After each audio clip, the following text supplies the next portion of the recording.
behind the golden gates of Windermere Palace, where centuries of tradition meet modern politics, a financial scandal threatens to destroy the most powerful royal family in Europe. When Prince Alexander discovers his stepmother Queen Isabella secretly funneling millions to his exiled brother, he makes a decision that will either save the crown or tear the family apart forever. In a world where loyalty comes with a price tag and blood relations mean nothing when billions are at stake, one mouse click on a computer screen is about to trigger the biggest royal crisis in decades. The morning mist clung to the ancient stones of Windermere Palace like secrets waiting to be unveiled. Prince Alexander stood at the towering windows of the East Wing, watching the grounds crew tend to gardens that had been manicured for over 3 centuries. At 35, he carried himself with the quiet dignity expected of a future king, but, beneath his composed exterior, storm clouds were gathering. The palace had been unusually quiet since his father, King Edward VII, had suffered his heart attack 6 months ago. While the official report spoke of a full recovery, Alexander knew better. His father spent most days in the private medical wing, leaving the day-to-day operations of the monarchy in Alexander's capable hands. It was a responsibility he had trained for his entire life, but nothing had prepared him for what he was about to discover. Security Chief Marcus Rothwell appeared in the doorway, his usually stern expression even more grave than usual. Marcus had served the royal family for 23 years, climbing through the ranks of palace security with unwavering dedication. His loyalty was absolute, which made his obvious discomfort all the more concerning. "Your Highness," Marcus began, his voice carefully measured. "We need to discuss a matter of utmost sensitivity. It concerns the Queen Consort." Alexander turned from the window, immediately sensing the gravity in Marcus's tone. Queen Isabella had married his father 5 years ago, bringing grace and diplomatic skill to a monarchy that desperately needed modernization. At 42, she was closer to Alexander's age than his father's, a fact that had initially caused whispers among the court but had long since been accepted. "What about Isabella?" Alexander asked, settling into one of the leather armchairs that had witnessed countless royal discussions over the decades.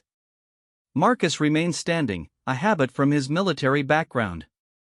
"Sir, our routine financial security audit uncovered some irregularities in the Queen Consort's personal accounts. Large transfers that don't match any documented charitable activities or personal expenses." The words hung in the air like a death sentence. Financial irregularities involving the royal family weren't just personal matters, they were constitutional crises waiting to happen. Alexander felt his chest tighten as he processed the implications. "How large?" he asked quietly. "Over the past 18 months, approximately £12 million have been moved from accounts under Her Majesty's control to various offshore entities. The transactions were sophisticated, routed through multiple intermediaries to obscure their final destination." Alexander's mind raced through possibilities. Isabella was known for her charitable work, particularly with refugee assistance programs. Perhaps these were simply undisclosed donations, though the secretive nature was troubling. "Have you identified the final recipients?" Marcus's expression darkened further. "That's where it becomes complicated, sir. Our financial investigation team traced the money through several shell companies and international transfers. The trail led to accounts controlled by Prince Henry." The name hit Alexander like a physical blow. Prince Henry, his younger brother Harry, had been in self-imposed exile for 3 years following a scandal that had nearly destroyed the monarchy's reputation. Harry's involvement with radical political groups and his public criticism of the royal family's traditional values had created an irreparable rift. The final break came when Harry had accused the family of systemic racism and financial corruption during a televised interview that was watched by millions worldwide. Their father had been devastated by Harry's betrayal, and the stress had undoubtedly contributed to his current health problems. The official position was that Harry had renounced his royal titles and financial support, cutting all ties with the family.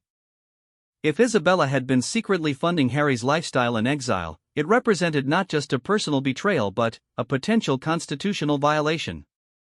"Are you certain about the connection to Henry?" Alexander asked, though he dreaded the answer. "We have banking records, transfer confirmations, and communication intercepts. The Queen Consort has been in regular contact with Prince Henry through encrypted messaging applications. Our cybersecurity team was able to decrypt portions of their correspondence. Marcus handed Alexander a tablet containing the evidence. The financial records were damning enough, but the message transcripts revealed a level of deception that made Alexander's stomach turn. Isabella hadn't just been sending money, she had been actively coordinating with Harry to undermine royal family decisions and policies. One message thread particularly caught Alexander's attention: Isabella, the transfer is complete. A doesn't suspect anything.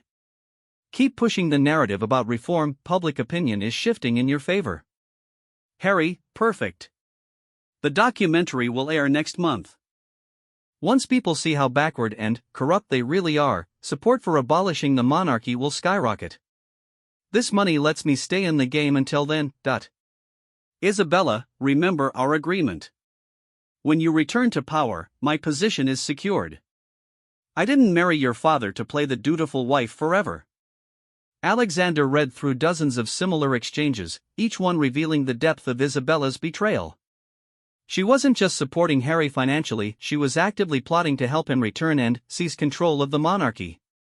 The plan involved systematic character assassination of Alexander and King Edward, combined with a public relations campaign portraying Harry as a progressive reformer who could modernize the institution. The financial transfers weren't just family support, they were funding for a political coup. Marcus waited patiently as Alexander absorbed the full scope of the conspiracy. Sir, there's more. We believe the Queen Consort has been using her access to confidential government briefings to provide Prince Henry with information he's been sharing with foreign journalists and political activists. Some of the leaked documents have already caused diplomatic incidents. The revelation added treason to the list of Isabella's crimes. As Queen Consort, she had access to state secrets that could damage national security if misused. The idea that she had been selling out her adopted country for personal political gain made Alexander's hands shake with rage. How long have you known about this? Alexander asked, his voice deadly quiet. We've been monitoring unusual financial activity for 6 weeks, but we only confirmed the connection to Prince Henry yesterday. I wanted to be absolutely certain before bringing this to your attention. Alexander stood and walked back to the window, staring out at the peaceful grounds while his world crumbled around him. Every public appearance with Isabella now felt like a lie. Every smile she had given him, every moment of apparent family unity, all of it had been performance art while she worked to destroy everything he represented. The immediate question was what to do next. Confronting Isabella directly would give her time to destroy evidence and, potentially, flee the country. But moving against her without absolute proof would create a scandal that could damage the monarchy regardless of the outcome. Marcus, I need you to compile every piece of evidence we have. Financial records, communications, travel logs, everything. And I want to know exactly how much money we're talking about and whether any of it came from public funds. Already in progress, sir. Our preliminary estimate is that approximately £15 million have been transferred over the past 2 years, with the pace accelerating significantly in recent months. The money appears to have come from the Queen Consort's personal allowance and investment accounts, but some may have been diverted from charitable funds under her management. The charitable funds revelation was particularly damaging. Isabella managed several high-profile foundations, and if she had been stealing from donations meant for refugees and disaster victims, the public backlash would be catastrophic. Alexander felt the weight of his future crown pressing down on him. Every decision he made in the next few hours would shape the monarchy's survival for generations to come. Moving too quickly could create chaos, but waiting too long might allow Isabella and Harry to complete whatever plan they were orchestrating. I want complete surveillance on the Queen Consort, but be discreet. Monitor all her communications and financial activities. And, Marcus, this information stays between us until I decide how to proceed. Understood, sir. Should I inform the king? Alexander considered the question carefully. His father's health was fragile, and this kind of shock could trigger another heart attack. But keeping the king in the dark while making decisions about his wife felt like another betrayal. Not yet. Give me 24 hours to review all the evidence and consider our options. Then, we'll brief him together. As Marcus left to coordinate the expanded surveillance operation, Alexander remained at the window, watching storm clouds gather on the horizon. The metaphor wasn't lost on him, a tempest was coming that would test everything the royal family had built over centuries. The irony was bitter.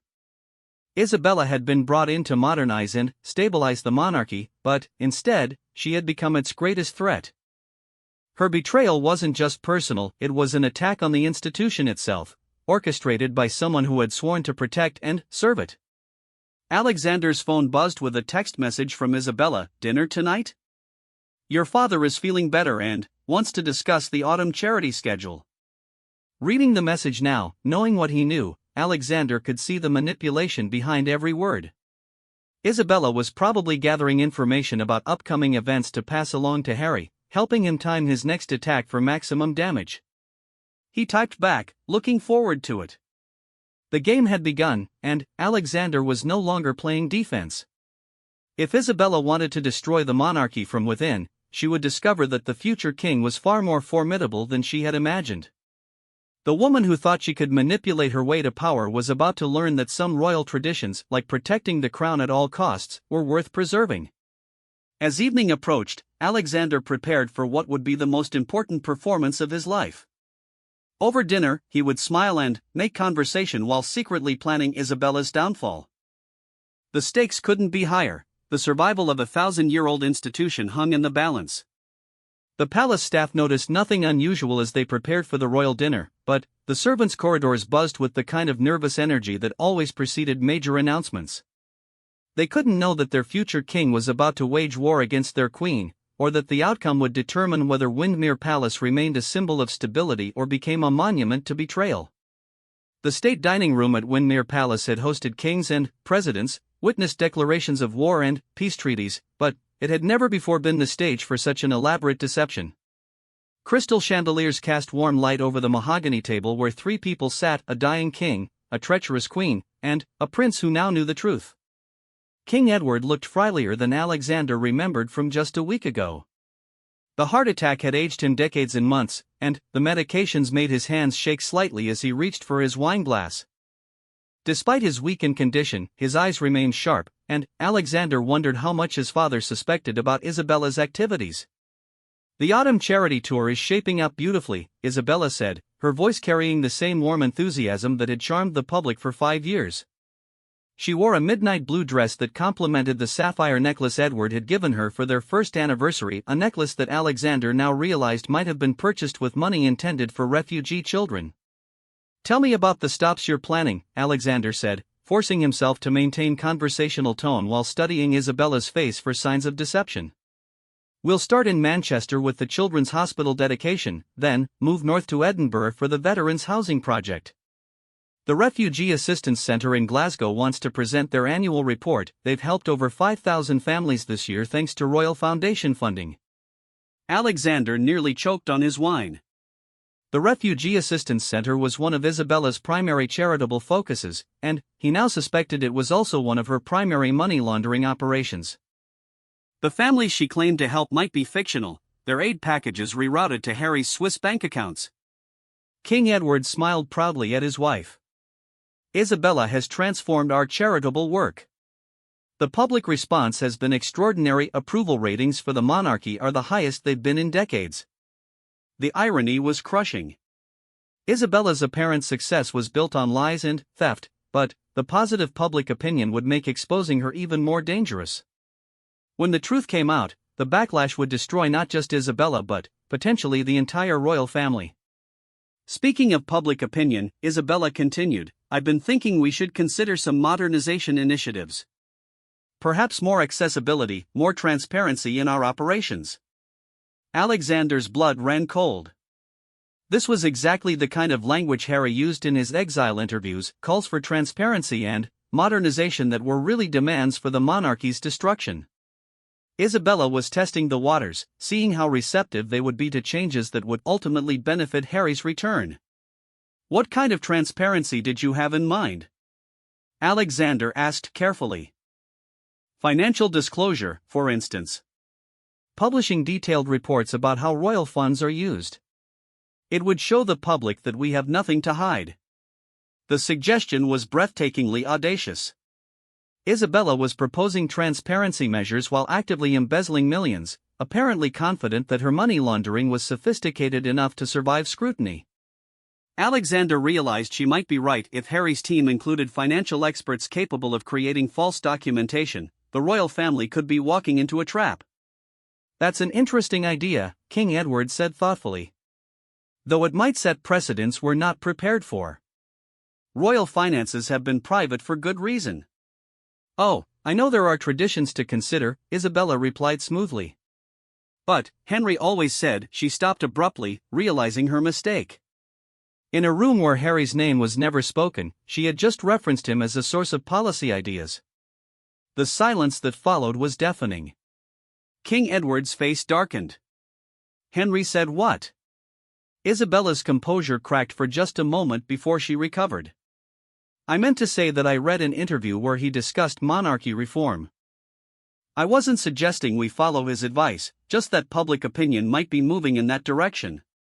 Alexander watched the exchange with fascination. Isabella was an accomplished liar, but the stress was showing. She was making mistakes, and mistakes would be her downfall. I think we should avoid discussing Henry's opinions, Alexander said gently. They've caused enough pain already. Of course, Isabella agreed quickly. I apologize for bringing it up.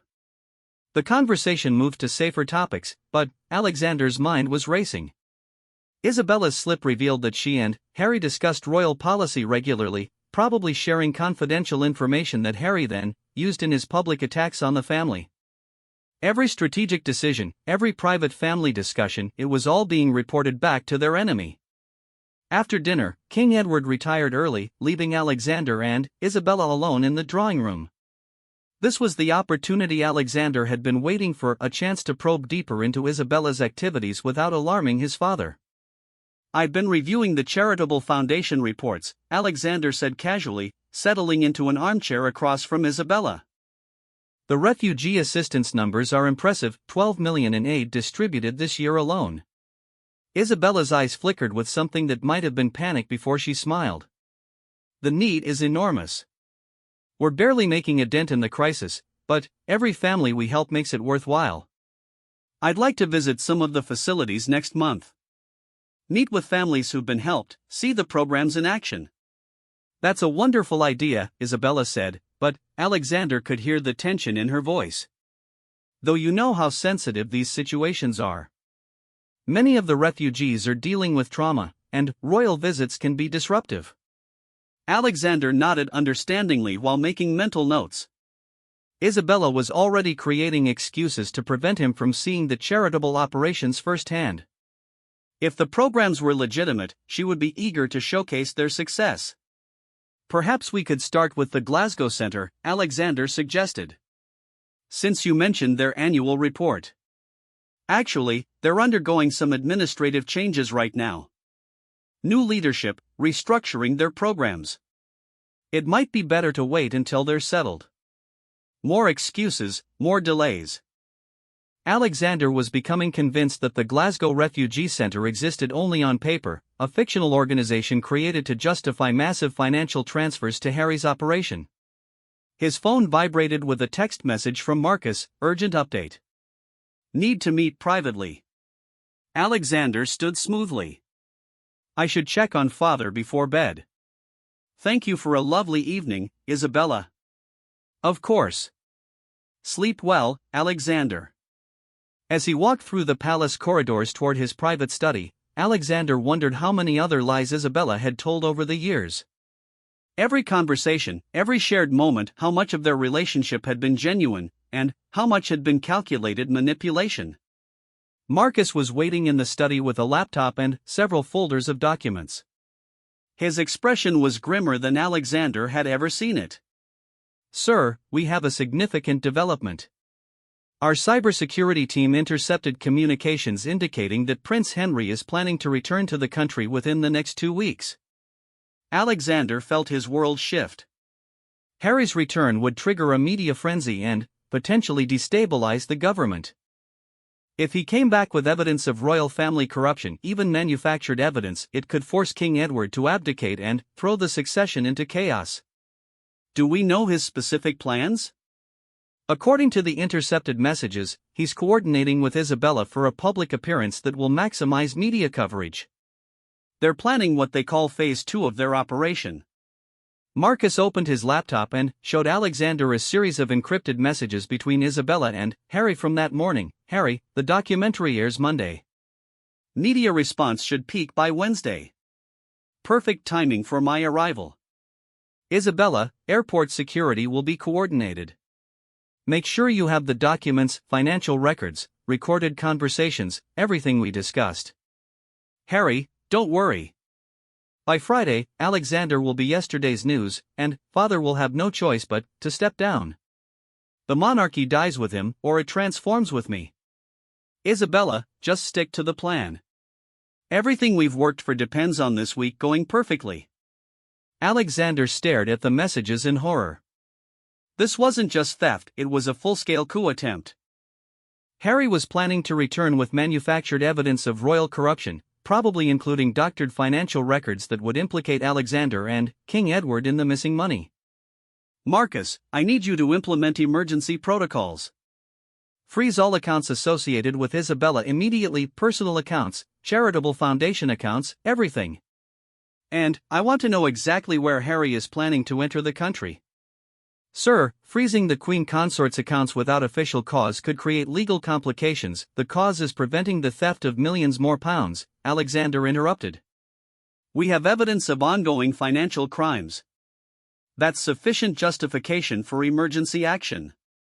Marcus nodded and began making phone calls to coordinate the account freezes. Alexander watched the palace grounds through his study window, knowing that by tomorrow morning, everything would change. Isabella would wake up to find her access to royal funds completely cut off, and Harry's operation would be starved of cash just as he attempted his return. But Alexander also knew this was only the opening move in a much larger game. Isabella and Harry had spent years planning their attack, and they wouldn't be stopped by frozen bank accounts. They would adapt, improvise, and probably accelerate their timeline. The next few days would determine whether the British monarchy survived its greatest internal threat in centuries. Alexander thought about his ancestors who had defended the crown against foreign invasions, civil wars, and political upheavals. None of them had faced an enemy who shared their blood and slept in their palace. As midnight approached, Alexander made a decision that would echo through history.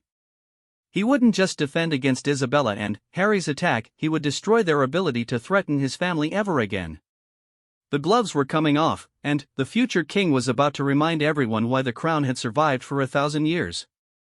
The game had begun, but Alexander intended to be the one who decided how it ended. Dawn broke grey and cold over London, matching the mood inside Windsor Palace as Alexander implemented the most dramatic financial action in modern royal history. By 6 a.m., every account linked to Queen Consort Isabella had been frozen by emergency court order, cutting off access to over £40 million in royal funds and personal assets. Marcus briefed Alexander on the overnight developments while palace staff went about their morning routines, unaware that their world was about to explode. The freeze was implemented at midnight, sir. Bank officials were cooperative once they saw the evidence of suspicious transfers. The Queen Consort's credit cards, investment accounts, and charitable foundation access have all been suspended. Alexander nodded grimly. He had barely slept, spending the night reviewing legal documents and coordinating with government officials to ensure the action would withstand any challenge Isabella might mount. The Attorney General had been awakened at home to review the evidence, and even he, a man accustomed to high-stakes political drama, had been shocked by the scope of Isabella's betrayal. What about Henry's accounts? We've contacted Swiss and Cayman Islands authorities, but those will take longer to freeze. International banking regulations require more documentation. However, we've identified approximately £8 million in accessible funds that should be locked down by this afternoon. Alexander felt a grim satisfaction. Without access to money, Harry's planned return would be significantly more difficult to orchestrate. Professional media campaigns required funding, and Isabella's financial pipeline had just been severed. Sir, Marcus continued, there's something else. Our surveillance team reported unusual activity at the Queen Consort's private residence last night. Multiple phone calls to international numbers, and a large document shredding operation that lasted until 3 a.m. The document destruction confirmed Alexander's suspicions that Isabella knew her time was running out. She was probably destroying evidence of the conspiracy, though Alexander doubted she could eliminate everything. Modern financial crimes left digital footprints that were nearly impossible to erase completely. A sharp knock at the study door interrupted their discussion. Alexander's private secretary, Margaret Thornfield, entered with an expression of barely controlled alarm. Your Highness, the Queen Consort is demanding an immediate audience. She's quite agitated. Alexander exchanged glances with Marcus. Isabella had discovered the frozen accounts faster than expected, probably when her morning coffee purchase was declined. Show her in, Margaret. And, please ensure we're not disturbed. Within moments, Isabella stormed into the study, her usual composed demeanor completely shattered. Her face was flushed with anger, and her designer dress looked hastily thrown on. This was the real Isabella, Alexander realized, the calculating manipulator behind the public mask of royal grace. What have you done? She demanded, not bothering with royal protocol or polite greetings. Alexander remained seated, projecting calm authority. I've taken steps to protect royal assets from unauthorized access. Is there something specific you'd like to discuss? Don't play games with me, Alexander. My accounts have been frozen, my credit cards cancelled. I can't access foundation funds or even my personal money. This is outrageous. Is it? Alexander asked mildly. Perhaps you could explain why £12 million from those accounts ended up in Swiss banks controlled by my brother. Isabella's face went pale, but she recovered quickly. I don't know what you're talking about. Alexander gestured to Marcus, who handed Isabella a tablet containing the financial records and message transcripts. As she scrolled through the evidence, her defiance gradually transformed into calculation. She was no longer denying the charges, she was evaluating her options. These messages could be fabricated, she said finally. Could they? The banking records are official documents from 3 different countries. The message metadata shows they originated from devices registered to you. Your fingerprints are on this conspiracy, Isabella. Isabella set down the tablet and straightened her shoulders, adopting a regal posture that now looked like a grotesque parody of royal dignity. You have no idea what you're interfering with. Henry has information that could destroy this family. These transfers were protection money, insurance against him revealing truths that would end the monarchy. Alexander felt a chill run down his spine. Isabella was admitting to the conspiracy while trying to frame it as protection rather than betrayal.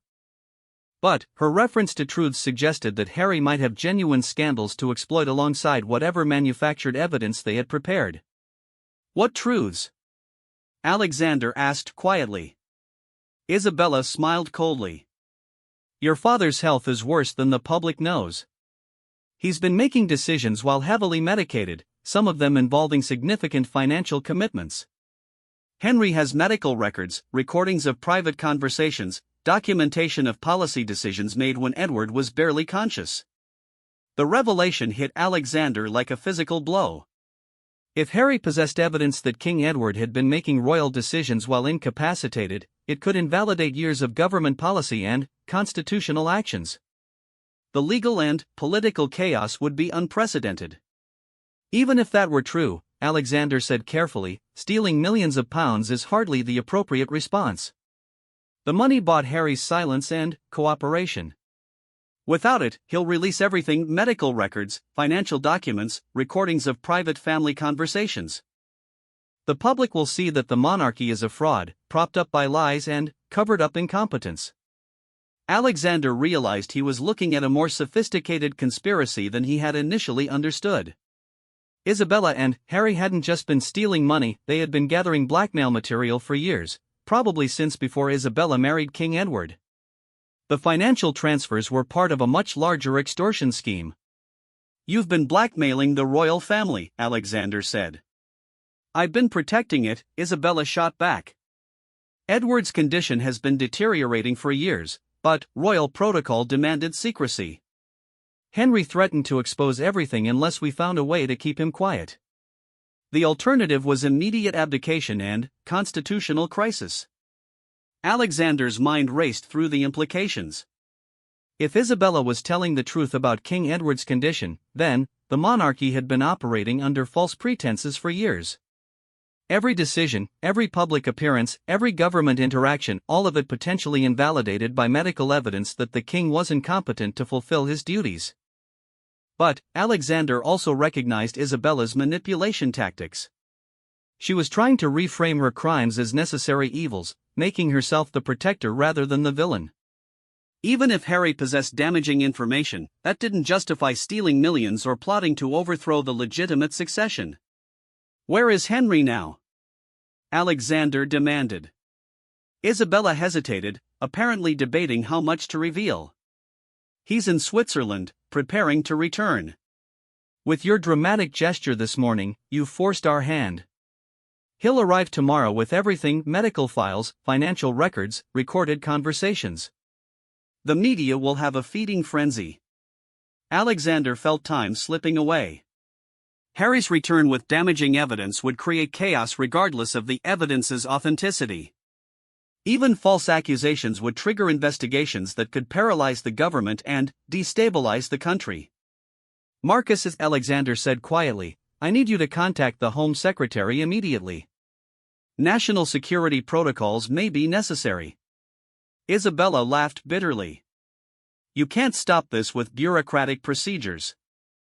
Henry has citizenship rights, media connections, and evidence that will destroy everything your family has built. The best you can do now is negotiate terms for a managed transition. Alexander stood slowly, every inch the future king his training had prepared him to be. The only transition that will occur is your departure from this family and this country.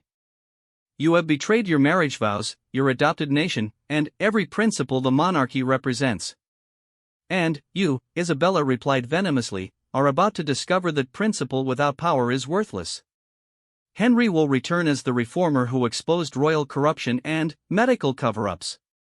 The public will embrace him as the future of a modernized monarchy, and you'll be remembered as the defender of a failed system.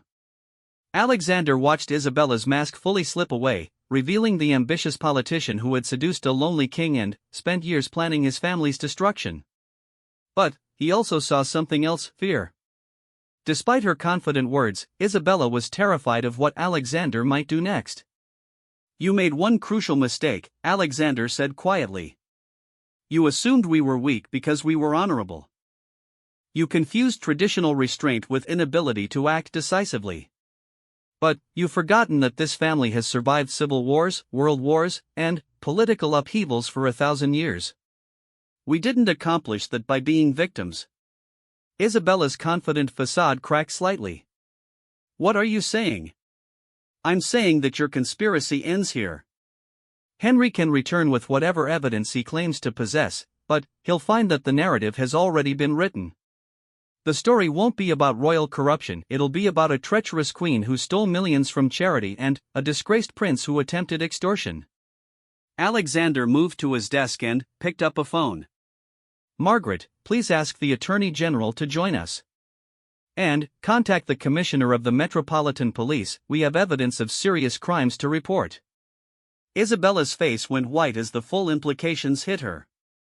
Alexander wasn't just defending against her attack, he was going on the offensive, turning her accusations into evidence against her.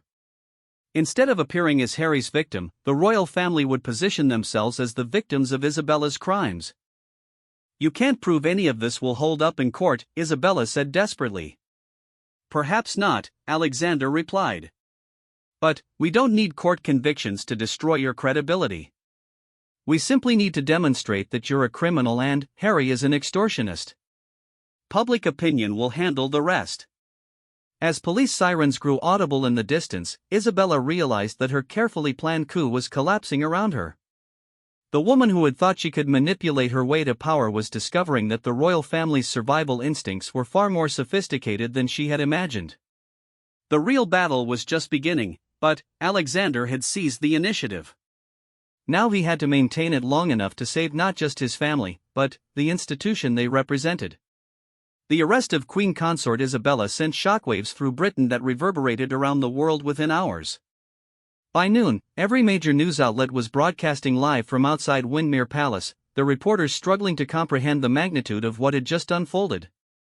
The woman who had been celebrated as the monarchy's modernizing force was led away in handcuffs, charged with embezzlement, money laundering, and conspiracy to commit fraud. Alexander watched the media circus from his father's private study, where King Edward sat propped up in his wheelchair, looking frighlier than ever but with eyes burning with anger and betrayal. The medical equipment surrounding him, oxygen tank, heart monitor, medication dispensers, painted a picture of a man fighting for his life while his world collapsed around him. "How long have you known?" King Edward asked, his voice barely above a whisper but carrying the authority of absolute monarchy. 48 hours, Alexander replied. "I wanted to be certain before involving you." "Your health, my health," King Edward interrupted with surprising strength, "is irrelevant compared to the survival of this institution." "Tell me everything." Alexander spent the next hour detailing the financial evidence, the intercepted communications, and Isabella's confession about Harry's blackmail operation. With each revelation, his father's expression grew darker, the man who had once loved Isabella transforming into the monarch who would ensure her destruction. "The medical records she mentioned," King Edward said finally. "They exist." Alexander felt his stomach drop. "Father, 3 years ago, I suffered a series of mini-strokes. The royal physicians managed them discreetly, but there were periods, weeks, sometimes, where my judgment was impaired." Isabella knew. "She helped cover it up, claimed it was for the good of the country." The confession hit Alexander like a physical blow. If Harry possessed medical documentation proving King Edward's incapacity during critical decisions, the constitutional implications would be catastrophic. Treaties, legislation, ceremonial appointments, everything could be challenged. What decisions were made during these periods? Alexander asked quietly. King Edward closed his eyes, seeming to age another decade. The refugee assistance program that Isabella championed.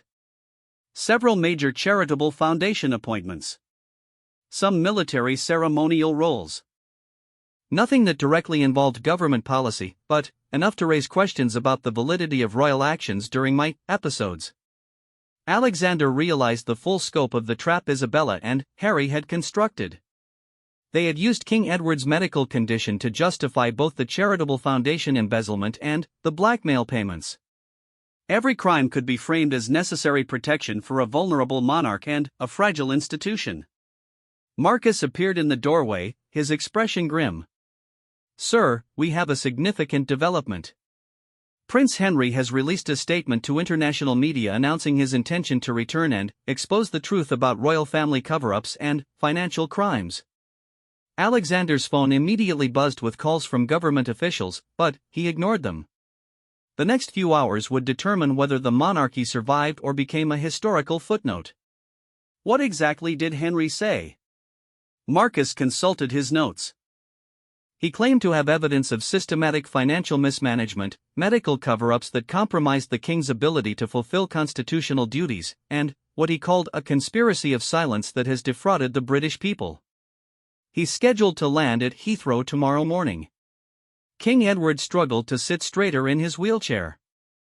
"Then, we finish this today. Alexander, I want you to call an emergency session of the Privy Council. If my competency is going to be questioned, it should be done through proper constitutional channels, not through media spectacle." Alexander stared at his father in amazement. Even facing the potential destruction of everything he had dedicated his life to preserving, King Edward was thinking like a monarch, using institutional procedures to control the narrative. "You're considering abdication?" "I'm considering removing Henry's ammunition," King Edward replied with steel in his voice. "If I voluntarily submit to medical evaluation and, if necessary, transfer duties to you as regent, then Henry's revelations become irrelevant. He can't expose a cover-up that we've already disclosed." The strategy was brilliant and heartbreaking simultaneously. King Edward was prepared to sacrifice his remaining reign to save the institution itself. By voluntarily acknowledging his medical issues and transferring power to Alexander, he would neutralize Harry's biggest weapon while demonstrating the monarchy's commitment to constitutional propriety. "Father, you don't have to." "Yes, I do," King Edward said firmly. "Isabella played on my pride and my fear of appearing weak. She convinced me that hiding my condition was protecting the monarchy, but it was actually exposing it to exactly this kind of attack. The institution is more important than any individual, including me." Alexander felt overwhelming respect for his father's decision, but also crushing responsibility. Within hours, he might effectively become king, inheriting a monarchy under siege and a country questioning its most fundamental institutions. Margaret Thornfield entered with an urgent expression. "Your Majesties, the Prime Minister is on the phone requesting immediate consultation. Parliament is considering emergency sessions, and there are rumors of Republican demonstrations being organized for this evening." The political ramifications were escalating faster than anyone had anticipated. Isabella's arrest had given Harry's supporters the opening they needed to question not just individual royal family members, but the monarchy itself. Republican movements that had been dormant for decades were mobilizing with frightening speed. King Edward gestured for the phone. Despite his weakened condition, his voice carried absolute authority when he spoke to the Prime Minister. "Prime Minister, we need to discuss constitutional procedures for voluntary medical evaluation and potential regency arrangements." "Yes, I understand the political implications. We'll address them through proper channels." As his father handled the immediate political crisis, Alexander realized that Isabella's most devastating legacy wasn't her theft or her betrayal, it was the doubt she had planted about the monarchy's fundamental legitimacy. Even if they survived Harry's attack and prosecuted Isabella successfully, the institution would be permanently weakened. Marcus approached with another update. "Sir, our Swiss contacts report that Prince Henry has liquidated all accessible accounts and appears to be traveling with significant cash reserves. He's hired a private jet and professional security detail. This isn't a simple return, it's a media operation designed for maximum impact." Alexander could picture the scene Harry was orchestrating, a prodigal prince returning with explosive revelations, positioning himself as the whistleblower who exposed royal corruption and the reformer who could save the monarchy from itself. The narrative would be compelling, especially with Isabella's arrest providing apparent confirmation of systemic problems. "Do we have any intelligence on what specific evidence Harry claims to possess?" Our cybersecurity team intercepted communications with his media contacts. He apparently has hours of recorded conversations with the Queen Consort, medical records documenting the king's condition, and what he describes as financial evidence of systematic embezzlement dating back 5 years. Alexander felt a chill. If Harry possessed recordings of private family conversations, including discussions about King Edward's health, the personal betrayal would be as damaging as the political implications. The British public had tolerated many royal scandals, but they expected family loyalty above all else. "Sir," Marcus continued, "there's one more thing. Intelligence services report that Prince Henry has been in contact with foreign media organizations, American networks, European papers. This story is designed to go global immediately." The international dimension added another layer of complexity. Harry wasn't just attacking the British monarchy, he was positioning himself as a whistleblower with global relevance, probably hoping to build international support that would pressure the British government to support his return and reform agenda. King Edward finished his call with the Prime Minister and turned to Alexander with an expression of grim determination. "The Privy Council will convene this evening. I'll submit to immediate medical evaluation and, if the physicians recommend it, transfer effective authority to you as Prince Regent. We remove Henry's ammunition before he can fire it." Alexander nodded, understanding that his father was making the ultimate sacrifice, giving up his crown to save the crown itself. But Alexander also knew that Harry's attack wouldn't end with King Edward's abdication. The exiled prince would simply shift targets, claiming that Alexander was complicit in the cover-ups and unfit to lead a reformed monarchy. As afternoon turned to evening, Alexander prepared for what might be his last night as heir apparent. Tomorrow, he could wake up as effective king of a country in constitutional crisis, facing a brother who wanted to destroy everything he represented and a public questioning whether the monarchy deserved to survive. The battle for the soul of the British monarchy was about to reach its climax, and Alexander wasn't sure anyone would emerge victorious. Prince Harry's jet touched down at Heathrow Airport at dawn, but the man who emerged bore little resemblance to the charming royal the public remembered. 3 years of exile had hardened him, transforming the once beloved prince into a calculating political operator with the bearing of a revolutionary. He moved through the terminal surrounded by private security and international journalists, every step choreographed for maximum media impact. Alexander watched the arrival coverage from the crisis command center established in Windermere Palace's secure communications room. Screens displayed feeds from news channels around the world, all carrying the same images of Harry's triumphant return. The narrative was already being written, the exiled prince returning to expose royal corruption and save the monarchy from itself. "He's playing this perfectly," Alexander admitted to Marcus, who stood beside him monitoring intelligence reports. 3 years in exile, arriving with explosive evidence just as Isabella is arrested for embezzlement. The timing couldn't be more damaging to us. King Edward sat in his wheelchair nearby, connected to medical monitoring equipment that had become a permanent fixture since his decision to submit to evaluation. The royal physicians had worked through the night, documenting his condition with the thorough precision that would either vindicate his decision-making or confirm Harry's accusations of incompetency. Dr. Sarah Mitchell, the royal family's chief physician, approached with the medical evaluation results. Her expression was carefully neutral, but Alexander could see the weight of responsibility in her eyes.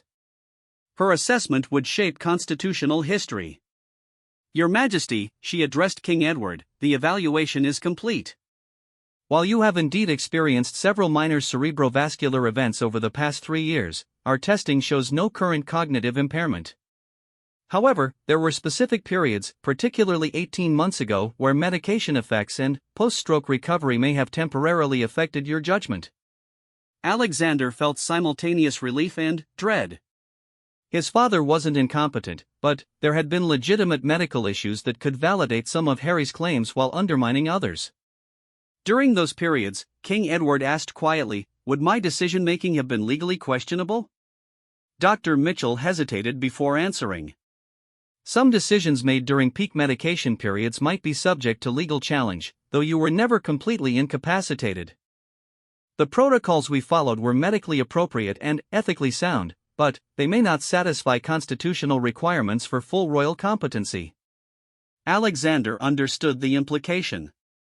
King Edward's medical condition provided just enough ammunition for Harry's attack to be credible without being completely damning. The gray area would allow for months or years of legal and political challenges that could paralyze the government. A communication specialist approached with urgent news from the media monitoring team. "Sir, Prince Henry has called a press conference for this afternoon at the Royal Courts of Justice. He's promising to present evidence of what he calls systematic constitutional violations and financial crimes covering 5 years of royal family deception." Alexander felt time slipping away. Harry wasn't just making accusations, he was presenting them in a legal setting that would give them additional credibility and media coverage. The location choice was particularly symbolic, suggesting that Harry saw himself as seeking justice rather than revenge. "What's our response strategy?" Alexander asked the crisis team assembled around him. Margaret Thornfield, his private secretary, consulted her notes. "The Attorney General recommends we release the medical evaluation proactively, before Prince Henry can frame it as a revelation. The Prime Minister wants to make a statement supporting constitutional procedures. The Archbishop of Canterbury has offered to mediate family discussions." Alexander shook his head. "Reactive measures won't work. Harry has spent 3 years preparing this attack, and he'll have responses ready for everything we're planning. We need to change the game entirely." King Edward slowly raised his hand, commanding attention despite his weakened state. "Alexander, what if we gave him exactly what he wants?" Alexander stared at his father in confusion. "What do you mean?" "Harry wants to return as the prince who reformed the monarchy. He wants to be seen as the modernizer who forced transparency and accountability. What if we announced comprehensive reforms that exceed anything he could propose? Alexander began to understand his father's strategy. Instead of defending against Harry's accusations, they could embrace radical transparency and reform, making Harry's return look opportunistic rather than heroic. We voluntarily implement everything he's likely to demand, Alexander said, thinking through the implications. Financial disclosure, medical transparency, constitutional review, all of it announced before his press conference. Exactly, King Edward said with growing strength. We steal his narrative by becoming the reformers ourselves. His return becomes irrelevant if we've already addressed every concern he could raise. Marcus looked skeptical. Sir, that level of reform could fundamentally alter the monarchy. Some changes might be irreversible. The monarchy is already fundamentally altered, Alexander replied. Isabella's betrayal and Harry's attack have damaged it permanently. Our choices between controlled reform that we direct, or chaotic change imposed by our enemies. Alexander felt the weight of history on his shoulders. The decision they made in the next few hours would determine not just the immediate crisis, but the future of constitutional monarchy itself. They could fight to preserve traditional secrecy and authority, probably losing both in the process, or they could voluntarily transform the institution into something unprecedented. Father, Alexander said slowly, if we implement comprehensive reforms now, I effectively become king of a different kind of monarchy than you've ruled. Are you prepared for that? King Edward smiled for the first time in days. Son, the monarchy I've ruled was already dying. Isabella proved that our traditions of secrecy and unquestioned authority made us vulnerable to manipulation and betrayal. Perhaps it's time for something better. Alexander turned to Margaret. I want you to contact the constitutional law experts, the Archbishop, and the Prime Minister. We're announcing immediate implementation of the most comprehensive royal reforms in British history. We do it before Harry's press conference, and we do it completely voluntarily. As his staff scattered to implement the most dramatic royal announcement in centuries, Alexander reflected on the irony of the situation. Harry's attempt to destroy the monarchy by exposing its flaws had instead forced it to evolve into something stronger and more sustainable. The reforms Alexander was about to announce would include complete financial transparency, regular medical evaluations for all senior royals, constitutional review of royal powers, and democratic input into royal succession procedures. It was revolutionary change that would probably strengthen the monarchy's long-term survival while completely transforming its character. Dr. Mitchell approached Alexander with a final medical assessment. Sir, your father's condition has actually stabilized significantly since the stress of concealment was removed. Transparency appears to be therapeutic for him. Alexander smiled grimly. Transparency might be therapeutic for the entire institution. That afternoon, as Harry prepared to deliver his carefully planned attack on royal corruption, he discovered that his target had voluntarily transformed itself beyond recognition. The prince who had planned to return as a reformer found himself relegated to the role of bitter exile whose accusations had been rendered irrelevant by the very changes he had demanded. The British monarchy survived, but it emerged as something entirely new, an institution that had learned to thrive through transparency rather than tradition, accountability rather than authority. Isabella's betrayal and Harry's attack had inadvertently triggered the evolution they had tried to prevent. Alexander stood at the window of Windermere Palace, watching protesters who had come to demand royal accountability discover that their demands had already been granted. The woman who had tried to manipulate the monarchy had instead forced it to become unmanipulatable. The brother who had tried to destroy it had instead forced it to become indestructible. In the end, the greatest threat to the royal family had become the catalyst for its greatest transformation. The monarchy that emerged from the crisis would be stronger, more transparent, and more legitimate than anything that had come before. The crown had survived, but it would never be the same.